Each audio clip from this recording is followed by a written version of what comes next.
Show Dog by Phil Knight. کتاب شروع کرنے سے پہلے کچھ مصنف کے بارے میں۔ فل نائٹ ایک امریکی کاروباری شخصیت ہیں جنہوں نے نائکی کی بنیاد رکھی۔ نائکی کا کامیابی کا سفر ایک سر پھرے آئیڈیے اور دنیا کے گرد ایک تفریحی سفر سے ہوا۔ یہ 1962 کی بات ہے جب نائٹ تازہ بزنس اسکول سے فارغ التحصیل ہوئے تھے۔ وہ نہایت شرمیلی طبیعت کے مالک تھے اور ایک نہایت ہی خراب سیلز پرسن تھے، لیکن یہ چیز ان کو اپنا خواب پورا کرنے سے نہ روک سکی۔ فل جاپانی ساخت کے رننگ شوز امریکہ درآمد کرنا چاہتے تھے۔ ان کی نظر ٹائیگر برانڈ پہ تھی جو ایک جاپانی کمپنی اونیٹسکا تیار کرتی تھی۔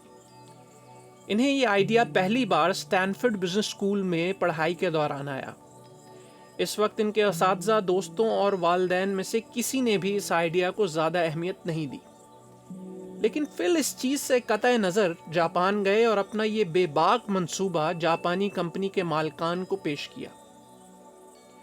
فل کو اپنی پیشکش کی قبولیت کی زیادہ امید نہیں تھی، لیکن اونیٹسکا کے سی ای او نے ان سے کہا کہ وہ بالکل صحیح وقت پر ان کے پاس آئے ہیں۔ جب سی ای او نے ان سے ان کی کمپنی کا نام پوچھا تو وہ سٹپٹا کر رہ گئے۔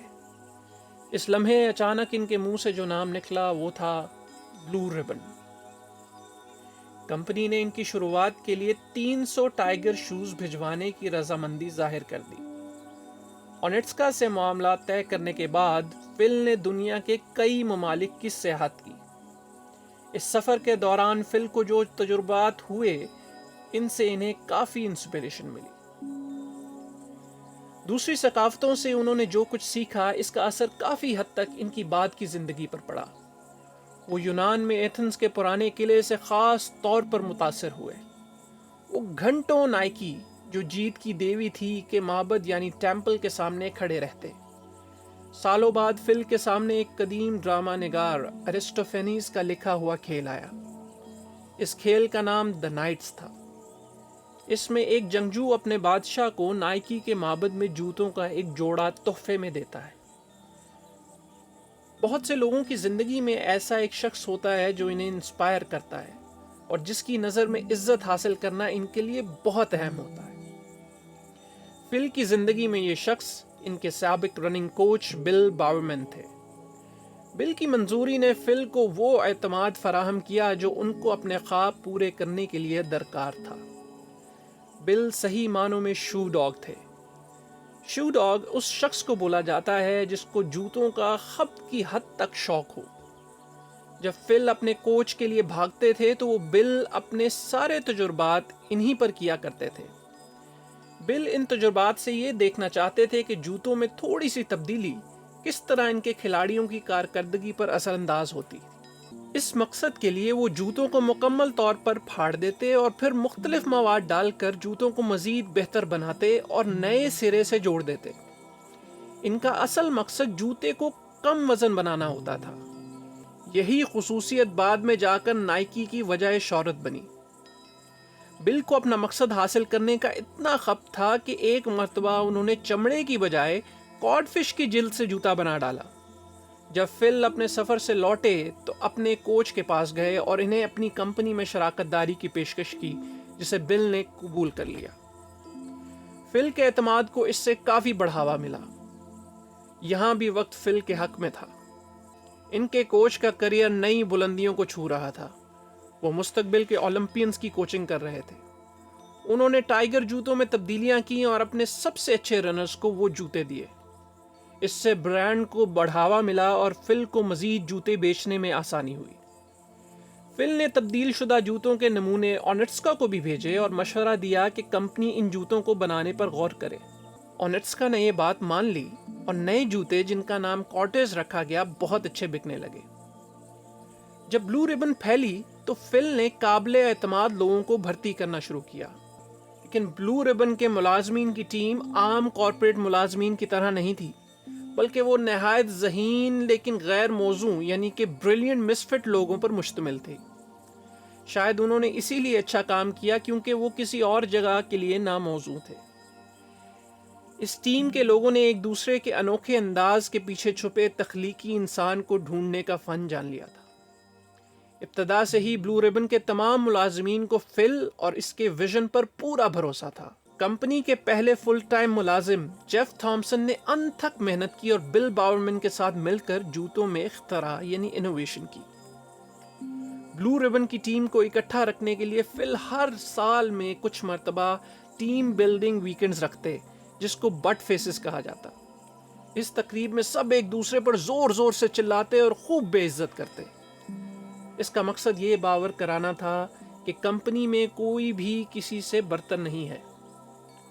اس کے علاوہ فل اپنی ٹیم کو کمپنی کے بڑے فیصلوں میں شامل کر کے ان کی حوصلہ افزائی بھی کرتے۔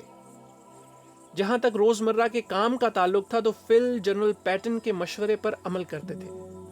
جنرل کا کہنا یہ تھا کہ لوگوں کو یہ مت بتائیں کہ کام کیسے کرنا ہے، بلکہ انہیں صرف یہ بتائیں کہ کیا کام کرنا ہے، اور پھر دیکھیں کہ وہ آپ کو نتائج سے کیسے حیران کرتے ہیں۔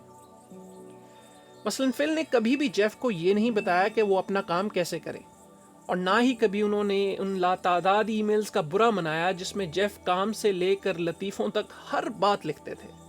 کمپنی نے 1971 میں یہ فیصلہ کیا کہ وہ اونٹسکا کے جوتے بیچنا بند کر دے گی اور اپنے جوتے خود بنائے گی، لیکن بلو ریبن کا نام جوتوں کے برانڈ کے طور پر موزوں نہیں تھا۔ اس کام کے لیے فل نے اپنی کمپنی کے ملازمین سے مدد مانگی۔ حیرت انگیز طور پر نائکی نام جیف تھامسن کے خواب میں آیا۔ فل نے اس نام کی فوراً منظوری دے دی۔ ان کو یاد آیا کہ کئی سال پہلے جب وہ ایتھنز میں نائکی کے معبد پر گئے تھے تو ان پر کتنا گہرا اثر ہوا تھا۔ بہت سے کامیاب کاروباری لوگ یہ جانتے ہیں کہ مال و شہرت کے ساتھ کئی رکاوٹیں بھی آتی ہیں۔ فل نائٹ کے لیے یہ مشکلات 2 قانونی مقدمات کی صورت میں آئیں، جس کی وجہ سے ان کا پورا کریئر خطرے میں پڑ گیا۔ پہلا مقدمہ 1973 میں ہوا جو اونٹسکا نے اس معاہدے کی خلاف ورزی پر کیا جو بلو ریبن نے نائکی خود بنا کر کی تھی۔ اونٹسکا نے یہ مقدمہ جاپان میں دائر کیا۔ اپنا دفاع کرنے کے لیے بلو ریبن نے جواباً اونٹسکا پر امریکہ میں معاہدے کی خلاف ورزی اور ٹریڈ مارک انفرنجمنٹ کا مقدمہ دائر کر دیا۔ بلو ریبن کے پاس امریکہ میں ٹائیگر کی ٹریک اینڈ فیلڈ لائن کی خصوصی ڈسٹریبیوشن تھی۔ فل کے اونٹسکا میں ایک جاسوس نے انہیں خبر دی کہ اونٹسکا کی انتظامیہ نئے ڈسٹریبیوٹر کی تلاش کے ارادے سے امریکہ کا دورہ کرنے کی تیاری کر رہی ہے۔ اس اطلاع کے ملتے ہی فل نے اپنا سارا دھیان اپنی نئی کمپنی نائکی کو بنانے میں لگا دیا۔ کافی مہینوں یہ مقدمہ چلنے کے بعد فیصلہ بلو ریبن کے حق میں آ گیا۔ جج کا کہنا یہ تھا کہ اس کا فیصلہ اس بات پر مبنی تھا کہ دونوں میں سے کون سی کمپنی زیادہ ایماندار تھی۔ اس مخصوص کیس میں بلو ریبن زیادہ ایماندار معلوم ہو رہی تھی، چنانچہ جج نے اونٹسکا کو پابند کیا کہ وہ بلو ریبن کو ہرجانہ ادا کرے۔ دوسرا خطرہ اس وقت آیا جب 1977 میں نائکی کو یہ بتایا گیا کہ وہ $25 ملین کی مقروض ہے۔ پریشانی اس وقت شروع ہوئی جب نائکی کی مد مقابل کمپنیوں کیڈز اور کانورس نے ساتھ مل کر ایک مبہم کسٹم کے قانون امریکن سیلنگ پرائس لا کی آڑ میں نائکی پر اس کی خلاف ورزی کا الزام لگایا۔ اس قانون کی روح سے چند اقسام کے جوتوں پر کافی زیادہ کسٹم ڈیوٹی عائد ہوتی تھی، لیکن فل کا ماننا تھا کہ وہ حق پر ہے۔ اس یقین نے فل کو اس مشکل وقت میں بہت مدد دی۔ فل یہ چاہتے تھے کہ حکومت یہ مقدمہ واپس لے لے، لیکن ان کے ایک مشیر نے انہیں سمجھایا کہ اگر حکومت سے قانونی جنگ کی گئی تو وہ حکومت کی نظر میں کبھی بھی اپنی ساکھ بحال نہیں کر پائیں گے، جس کی کہ شاید انہیں مستقبل میں ضرورت پڑے۔ اس لیے انہوں نے حکومت کے ساتھ $9 ملین کا تصفیہ یعنی سیٹلمنٹ کر لی۔